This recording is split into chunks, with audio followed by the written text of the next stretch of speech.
My name is George Galloway, presenter of كلمة on Mayadeen television. Mind you, I don't mince my words. I speak كلمة and my audience does too. كلمة free word, free for me, free for you. Catch it. Nice to meet you, brother.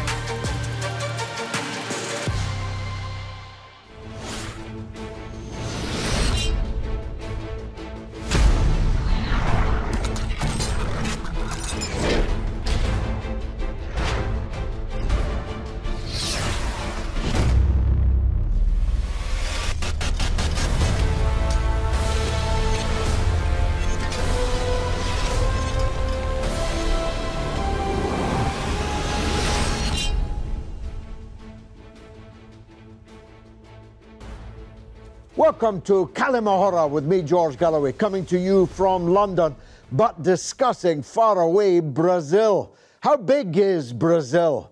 We'll see, and how big a result the recent presidential election was. In 1985, I lent to a Brazilian trade union leader 200 crisp American dollars. I can still remember the feel of them in my hand.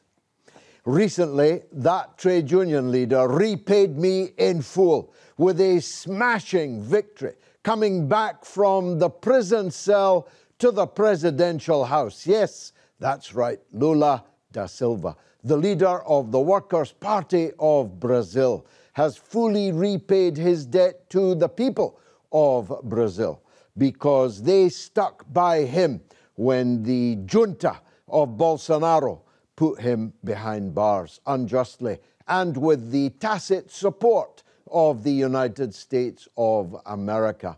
Lula's smashing victory over Bolsonaro upset many an apple cart. In fact, so reprehensible was the Bolsonaro government that many people who would not normally be lining up behind a workers' party were keen for him to be defeated, which may have sown a seed or two of doubt in some people's minds about what kind of president Lula will be in this, his new presidential term. But rejoice, rejoice, I say, because although Bolsonaro was frequently compared to Donald Trump, he was in truth far, far worse than that. He was virtually a fascist, and if he had the chance, he would have put the jackboots on. So the defeat of Bolsonaro is a victory for the left and for progressive people everywhere in the world. But the importance for Latin America can scarcely be underestimated. There's been a pink tide, of course, and we have charted it on Mayadeen television, on كلمة over these last few years. But this is something of a different order. Brazil is a behemoth, a truly gigantic country, which dwarfs all others in Latin America and most others in the world. Its population, its base of riches, real riches, natural resources, mineral resources, and of course its wonderful, wonderful and plentiful people. It is going to cause shockwaves across the Latin American political landscape. Joe Biden was quick to congratulate Lula on his presidential victory, which may have been as much about his loathing of Bolsonaro as it was of his love for Lula. We'll see if it lasts. But I mentioned those seeds of doubt earlier. And here's what I mean. When George Soros is rooting for you and actually working for you in a presidential election, people who've seen what George Soros has done across the world will naturally raise an eyebrow. So what kind of Lula will be in charge come January of Brazil? Will Bolsonaro accept his defeat? He has de facto agreed to transition, but he has yet to verbalize any acceptance of his defeat. Will the armed forces of Brazil accept the Workers' Party's return to power? Perhaps more pointedly, will the police force in Brazil accept that? A militarized police force with a great many sympathizers of Bolsonaro within their ranks. Will the lawfare that was mounted against Lula and Dilma, his successor, be practiced again? Are we likely to see further moves on the legal front to somehow put Lula behind the 8 ball? But for me, Lula, keep the $200. You more than repaid it with your wonderful victory. Our first guest, because of course, as always, I'm joined by distinguished experts, I'm merely the enthusiastic amateur here, is Julia Felmanas, who is the coordinator in the United Kingdom of Lula's Workers' Party of Brazil. She's also a writer, translator, and interpreter. Julia, a big congratulations from all fellow thinkers and feelers across the world. How did it feel to see your leader come back from behind bars only a year and a half ago, 2 years maybe, and 3 years behind bars, and now on the steps of the presidential house? Thank you very much. Of course, we're absolutely delighted to have Lula win the elections. We knew it was going to be quite difficult with Bolsonaro. Bolsonaro threw his whole weight behind trying to win these elections. He had the governmental machine behind him. He spent billions and billions of reais trying to prop up Lula's most famous benefit, the Bolsa Familia, which he then changed name. But during the pandemic, when people were really, really suffering, there was a whole period when people weren't receiving anything. And yet, 2 months before the election, he suddenly propped up, increased the amounts, and gave out a large amount of Bolsa Familia to the population. As well as that, we had the propaganda machine of the evangelical churches, who were basically declaring that Lula was the Antichrist. We had a lot of rural agricultural people, businessmen, who were threatening their staff with the sack if they voted for Lula. And on the actual day of the election, we had the highway federal police stopping people to prevent them from reaching the ballot box. So it was a very difficult election. A lot of fake news as well. I forgot to mention that. There was a lot of fake news as well. It was, for me, you may know better, it was a surprisingly close result. Bolsonaro got more votes than I imagined that he would.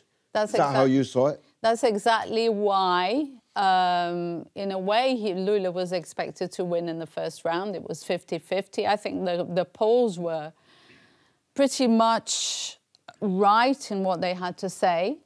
But Bolsonaro's machine basically made that move to force people. They started giving people money. There were mayors in town, in certain towns, we found out from the Brazilian mainstream Globo TV, where they went out and did a report, where you had mayors who gathered up the people who were receiving these benefits, registering their name and giving them some extra money to make sure that they wouldn't vote for Lula. People actually preventing people from going from their places to somewhere else. So I think although the results are actually very close, we're talking about 59.9 for Lula and 49.1 for Bolsonaro,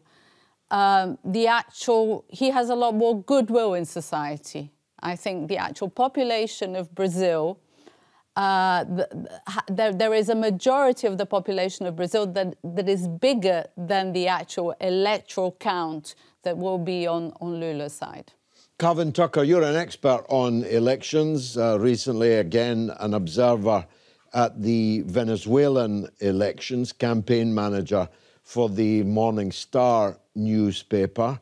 Were you anxious in the run-up to polling day? Did you hear and fear, as I did, that something would go wrong, that some kind of coup might be mounted? Or did you think it would go as it did? I think it's always an anxious time in any election in Latin America because of the history of US interference in elections dating back to the Monroe Doctrine. We've seen this pattern not just in Brazil with the jailing of Lula, the removal using lawfare of Dilma Rousseff, but we've seen this in Venezuela, in Cuba, in Nicaragua, in El Salvador, in Chile, of course, in 1973. So there's nothing new about attempts to overthrow democracy in Latin America. And of course, we've been here before. This is the second pink tide, or I prefer to call it the red wave. At least part of that pink tide is Let's pretty wait red. and see about that. It's pretty red. Part of it's pretty red in Venezuela and Cuba, for example. And the first red wave, of course, came about because of the failure of neoliberalism from around 1980 to the turn of the century. Neoliberalism, which was ushered in by the Chilean coup in 1973. A failed economic model which gave way to the first pink tide or the red wave. But the US empire fought back in a pretty spectacular form, using many of its old tricks from the CIA handbook, but also this new concept of lawfare, which our guest from the Workers' Party has touched on, and also in Venezuela, the extraordinary spectacle of the United States literally choosing a president who'd never stood in an election, Juan Guaido, who stands up in a city square in Caracas and declares himself the president of the country and then goes on to be recognised by Canada, Australia, the EU, and the 24 richest countries in the world. So in answer to your question, George, I'm always worried about elections in Latin America. At the same time, I was confident that Lula had maintained support from his first period in office and had generated new support on the backs of the terrible failings of the Bolsonaro regime. Victor Fraga, filmmaker extraordinaire, Brazilian activist in London. In this case, the United States was on Lula's side. What does that mean? Well, there's a dichotomy between Republicans and Democrats in the US, and that's very relevant for internal politics. But when you look at foreign policy, this is far less relevant. You got to bear in mind there was no coup d'etat in Latin America under George Bush, and that Lula would attend George Bush's ranch in Texas and have a barbecue. So they got on really, really well. Well, Lula's a statesman. He gets on with everyone. That's what he's known for. Under the radar of Obama, we had 3 coups d'etats. We had Honduras, we had Paraguay, and we had Brazil. Incidentally, the same American ambassador, a woman by the name of Liliana Ayalda, was the ambassador in Paraguay when the coup happened, in Brazil when the coup happened, and in Honduras when the coup happened. So what I'm trying to say is that when Biden opted to phone Lula within 40 minutes of his victory, he wasn't thinking so much in terms of international policy. He was thinking of Trump. Bolsonaro is a mini Trump, a far more radical Trump, as you pointed out. He's far more dangerous than Trump. He openly and unequivocally celebrates torture, dictatorship, something Trump doesn't do. So what Biden was doing was ensuring that a tropical version of Trump did not succeed. If a tropical version of Trump, such as Bolsonaro, succeeds, he'd be he'd be fueling Trump in the US. So I think when he phoned Lula, he was simply thinking internal affairs. He wasn't thinking foreign affairs.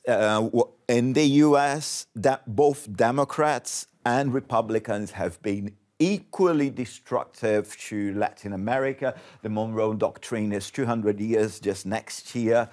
It's subversion of it's a subversion of the Monroe Doctrine, because the Monroe Doctrine was created in order to prevent the Europeans from interfering in Latin America, but the Americans modified it and interpreted it as treating Latin America as their backyard. And I don't think that's going to change. So Biden is not our friend, but Lula is certainly going to have a good relationship with Biden, as he did with George Bush.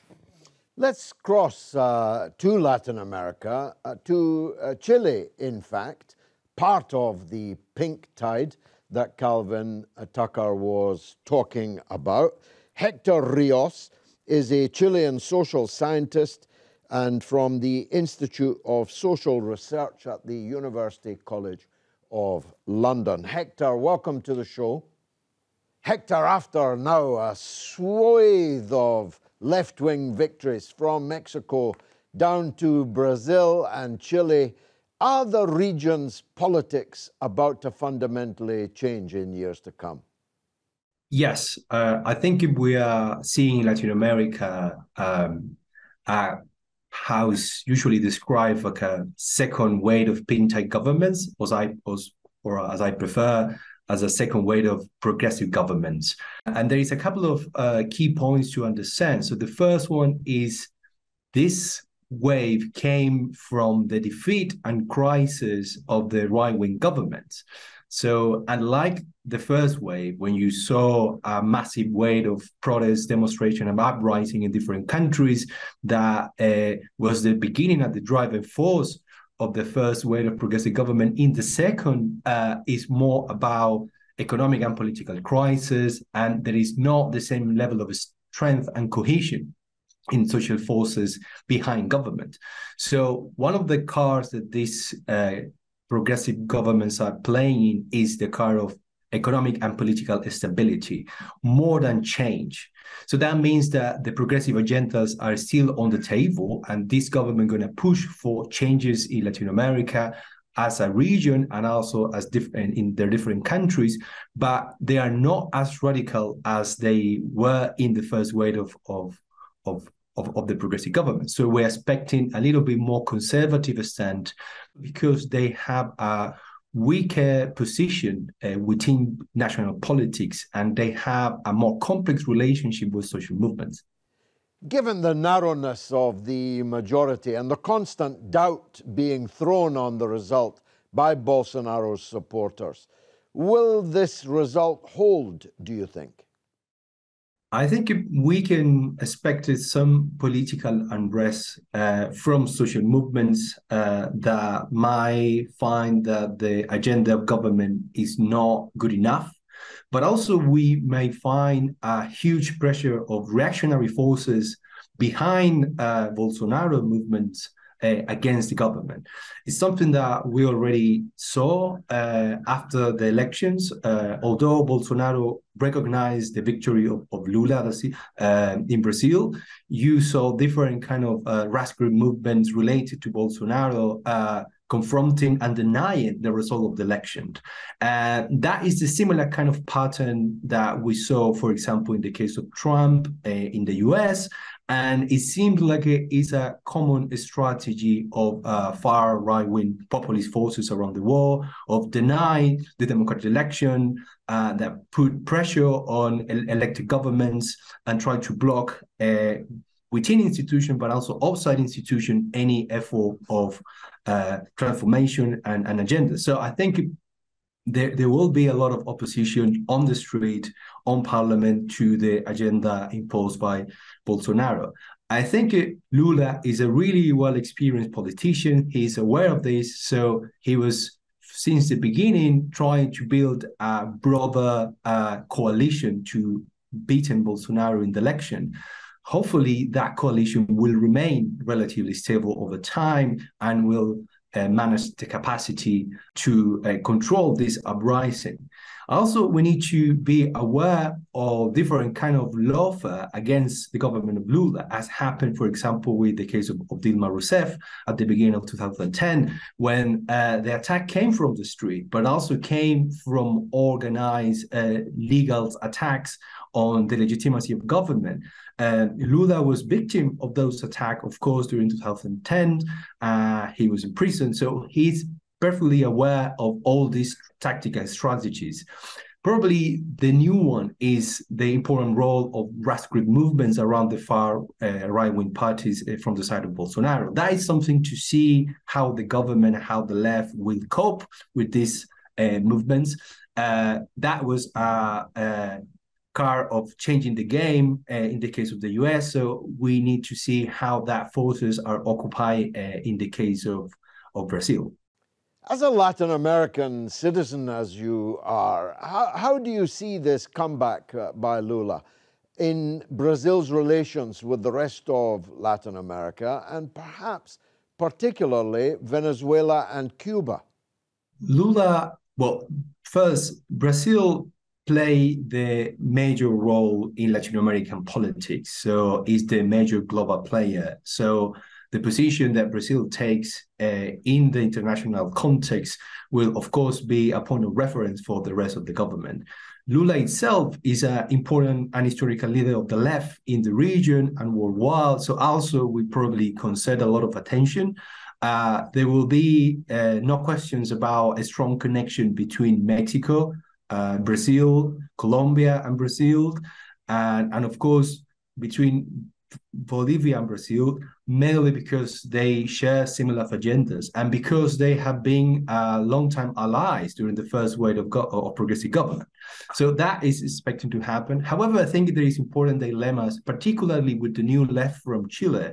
There is no consensus about the position that the region should have relating to Venezuela and Cuba. I think the position of Lula as the position of Bolivia, Colombia, and Mexico is quite clear. They support the governments. They are against any kind of foreign intervention. And they are not being extremely critical with what happened in an internal level in both countries. But that is a clear contrast with the position, for example, that Gabriel Boric is taking towards Venezuela and Cuba. In the case of Chile, the president, Gabriel Boric, has a stronger criticism against the human rights violation in Venezuela and Cuba. And that is something, of course, to consider how both positions would negotiate with each other in order to create a cohesive bloc of regional politics. Much more coming up after the break. Stay tuned.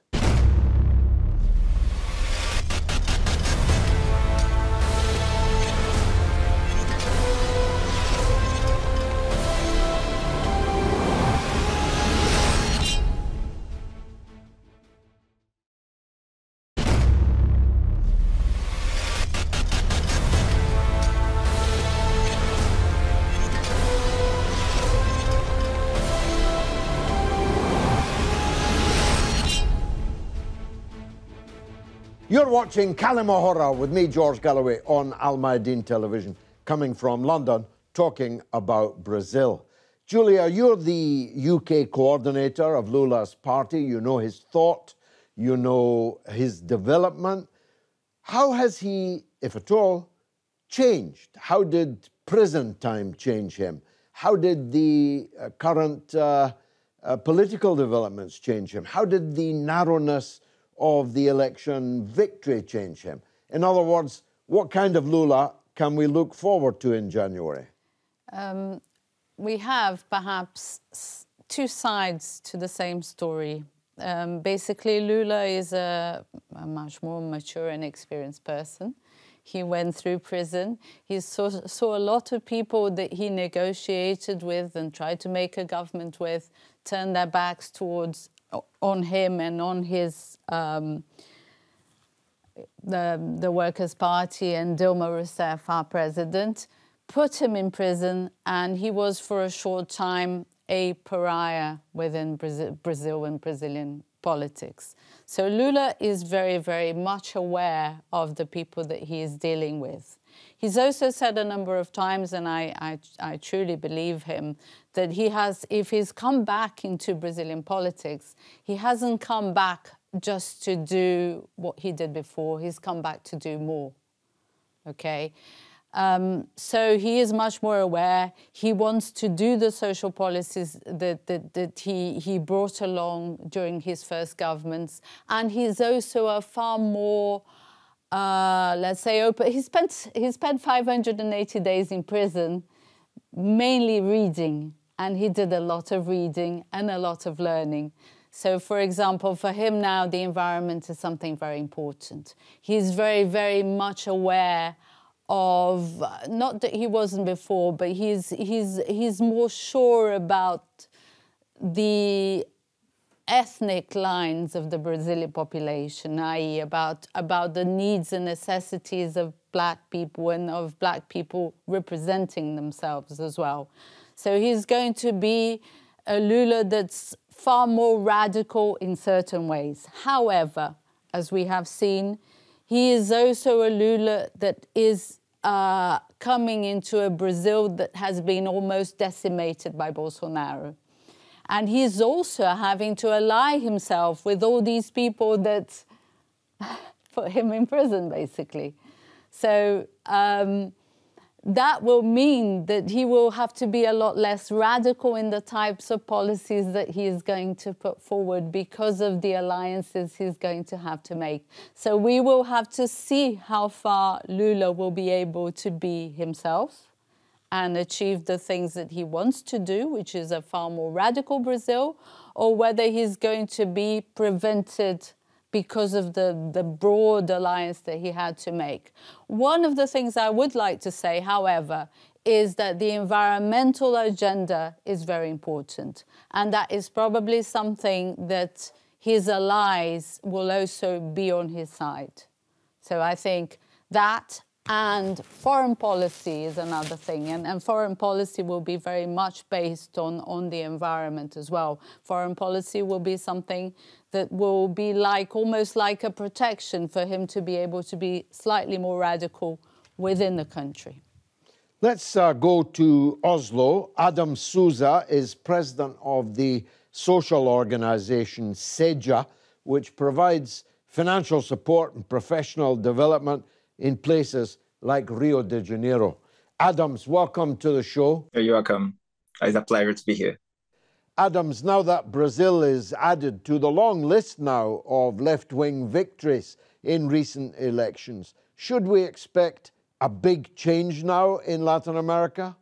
Well, we have to think that the world has changed dramatically since Lula's last administration, and that the Brazil global and regional standing has diminished under Bolsonaro administration. Lula new administration should definitely emphasize more South-South cooperation and the regional diplomacy. This is important for Lula and for Brazil to regain and rebuild international credibility that Brazil has lost. And at the moment, I see that Brazil is definitely regain the South-South cooperation, and we emphasize the diplomacy in the South, but at the same time, we'll focus in a very pragmatic way with the North. Tell us, Adams, who are the main supporters of Lula? What's the demography of his base in terms of age and ethnicity and so on? Well, I see that Lula has doing a movement to gain the support of the new generation, especially the Black and the poor people that, for decades have been supporting him, especially the poorest. But Lula has been working and doing a movement with the young generation, especially in the peripheries of Brazil. For example, during Lula's campaign, he visited one of the biggest favela complexes in Rio de Janeiro called Complexo do Alemão. So Lula is definitely trying to dialogue with the new generation. He's trying to make I think the new government, the new administration will try to have a better dialogue with the minority groups. I think that's something that in the past administration, the left PT, the left government, in a way, forgot to dialogue with the based movement, right? The minorities groups that are in the base that give support for Lula and for the left in Brazil. So I see definitely like new faces coming into Lula administration. For instance, Lula, the transition government, so they invited Aniele Franco, which is the sister of Marielle Franco, who was assassinated in the past years. So I see that Lula is definitely trying to create a dialogue with the youth from the peripheries. Your organization fights battles, poverty and underdevelopment, not just in Brazil, but elsewhere. How much do you think Lula's presidency can do to tackle issues like poverty and underachievement, lack of opportunity, particularly of young people? I think and I see Lula increasing the effort and resources and budget on social programs that was reduced under Bolsonaro administration.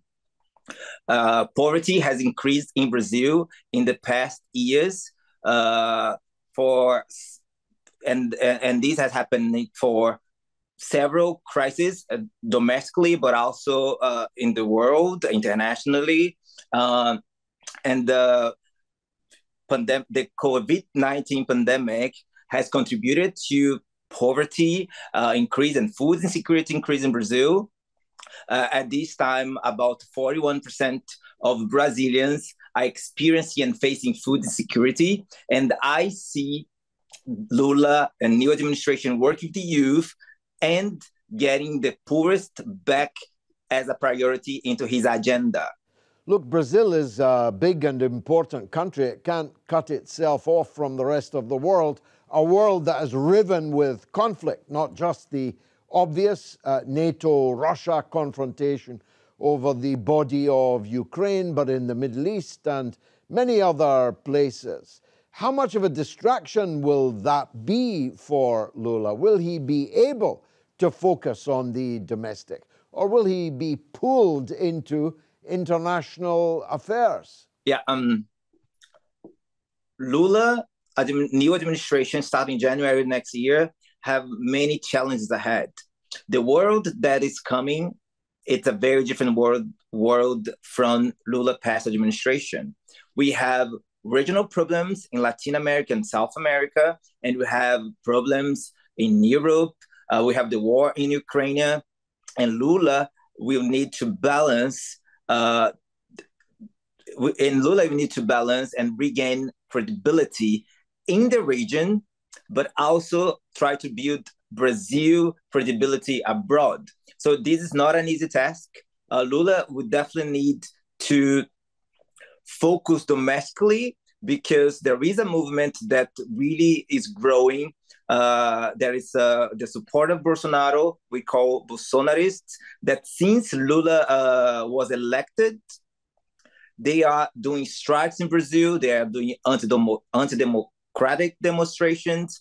So there is a very domestic pressure onto his new administration, and he needs to balance and make it everything domestically very stable, while at the same time he needs to get Brazil back into the international agenda. He needs to get Brazil back in the conversation and the forums of climate cooperation, human rights. He needed to get other credibility in the UN. So it's not an easy task. So Lula definitely has like many challenges ahead. Calvin, when I knew Lula a long time ago, his worldview was very much like yours or mine. How much has time and the new conditions altered what he's likely to do on the international level, including regionally? I mean, for example, what will his attitude be to Cuba and Venezuela? Will it be like Chile's, or will it be as it was before? What will his attitude be in the BRICS towards Russia, towards China, and so on? That's a good question, George. Look, he has to re-establish himself as a president and as a politician, and re-embed the left in all the institutions of the Brazilian state. That's not going to be a straightforward or a simple task to do.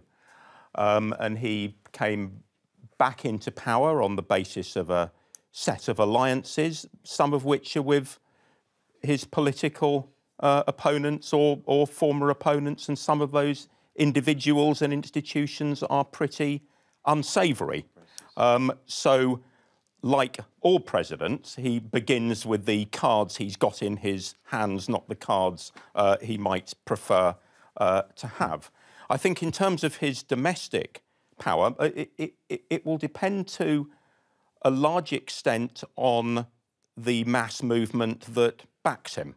And of course, that's much broader than the Workers' Party. It includes the trade union movement, other left political parties, indigenous and social movements, as your other guests have alluded to. Where will Lula stand on foreign policy issues? Well, I think the signs are positive. I mean, he's already been attacked by Zelensky for offering some criticism of the NATO proxy war in the Ukraine. And Lula, of course, has a strong track record of backing Cuba's right to self-determination and independence alongside Venezuela and Nicaragua.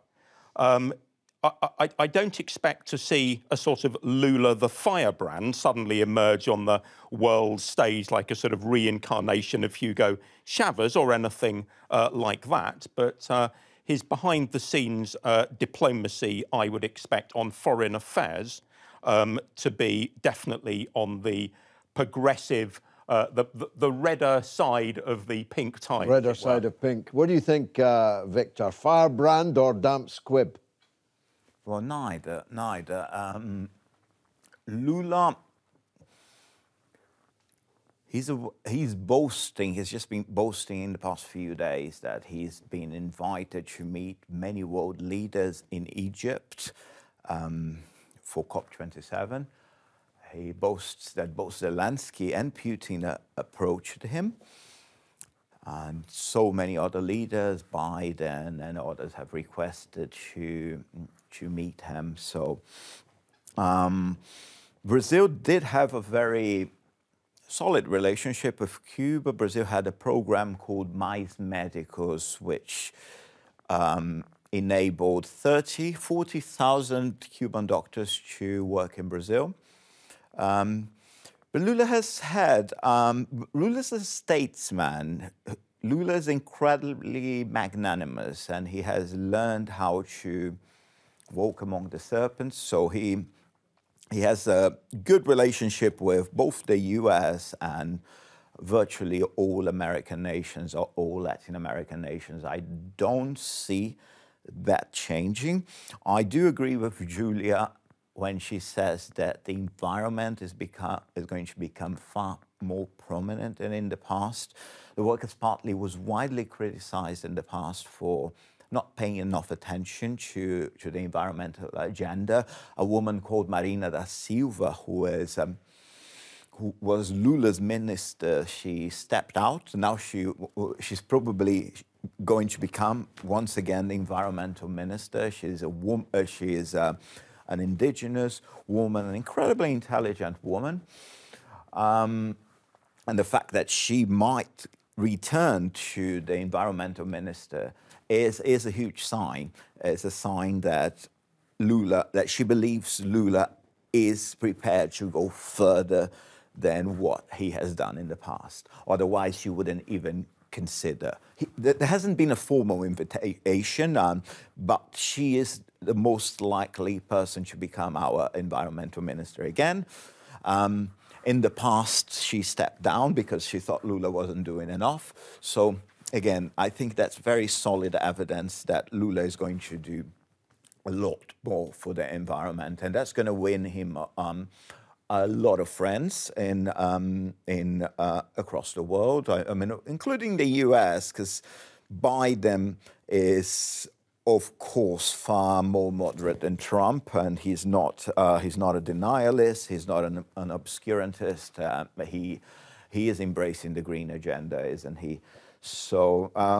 Yeah, especially in Ukraine, where he's setting the world on fire and threatening nuclear war. Julia, to what extent are these things a cipher for a turn away from the original purpose of the Workers' Party, which, as the name suggests, is a party for the working class, talking about the environment, talking about minorities, identity politics? To what extent are these, as it were, alternatives to working class politics, socialist working class politics? Okay, before we get into that, I just wanted to talk a little bit about the geopolitics in Latin America a little bit. I just wanted to add that Brazil, the thing about Venezuela and Cuba, regardless whether they are left-wing or right-wing or whatever they may be, Brazil, as part of our constitution, we have a policy of self-determination and sovereignty. So it has been Brazil's foreign policy, regardless even of Lula, to not interfere in other people's affairs. So that's for a start. Lula is also very keen on developing and strengthening the institutions of Latin America, like, for example, the Mercosur, the UNASUR, and CELAC. And we expect him to be doing that. And the strengthening of South-South relations, in particular, relations within Latin America, are very important for him and his foreign policy. So I believe he's going to be somebody much like in the past, where he's trying to work diplomatically to try and dissolve any possible conflicts that there may be, in this case with the USA, Venezuela, USA, Cuba. And also I think he's going to be a force for peace in the world. He's going to advocate diplomacy as opposed to war, even in the case of the Ukraine. In relation to workers' policy, again, Lula has been very clear that we need to rediscuss the place of workers within our society, especially talking about workers in the new professions of the platform, etc. He's very much aware that there's a whole swathe of working people who have absolutely no rights, who live informally, and that is not just a problem for Brazil, but a problem for the world. So I see whether he will be successful in that, I don't know, but I think he will at least start a debate about the place of the worker in the new society we live in terms of having stronger rights for workers within this new world formation that we have. This is when the problem of these dubious allies comes in, though, isn't it? The more clear Lula is, the old Lula, the more problem he'll have with the unsavory allies.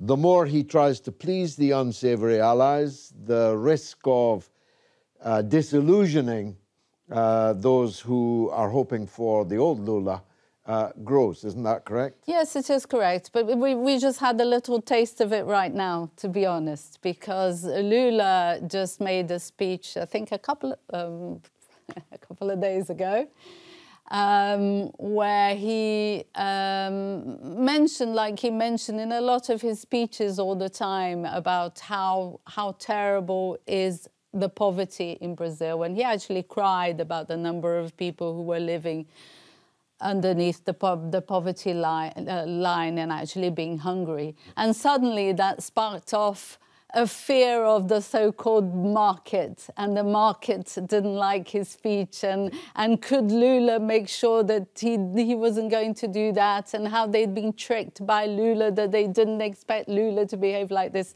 In fact, Lula did nothing at all, because he's been saying all the time that he was going to address poverty, whatever. He was going to be fiscally responsible, but address poverty, much like he did in his other government. But I think Lula is far more, that's where I think Lula his experience in prison has given him far more courage to be open about his plans. He's not going to stand back, oh my God, the markets are really worried about me, or what am I going to do now? He's far more likely to say, no, I'm sorry, this is what I've been elected for. I was voted in by the people, and this is what I'm going to do. Not saying that there are not going to be any problems, not saying he'll be able to do absolutely everything, or even that he won't be able to disillusion some people. He will. Will Bolsonaro go quietly, do you think? No, I think his supporters, the armed forces are also sort of not giving clear signals as well. Victor, so, what do you think? Well, I think the armed forces are playing a very regrettable role. While they are saying there has been no fraud, they are also saying, hypothetically, that could have been fraud. So that's dog whistle politics to his most ardent supporters. And you do have right now 250 trucks and about 2,000 people outside the Brazilian military in Brasilia demanding a military coup, openly doing that. Confronting the Brazilian society. And that's a crime according to Brazilian constitution. And so he's still trying. He's not going to succeed. These people are going to get tired by the 1st of January. They don't have enough support.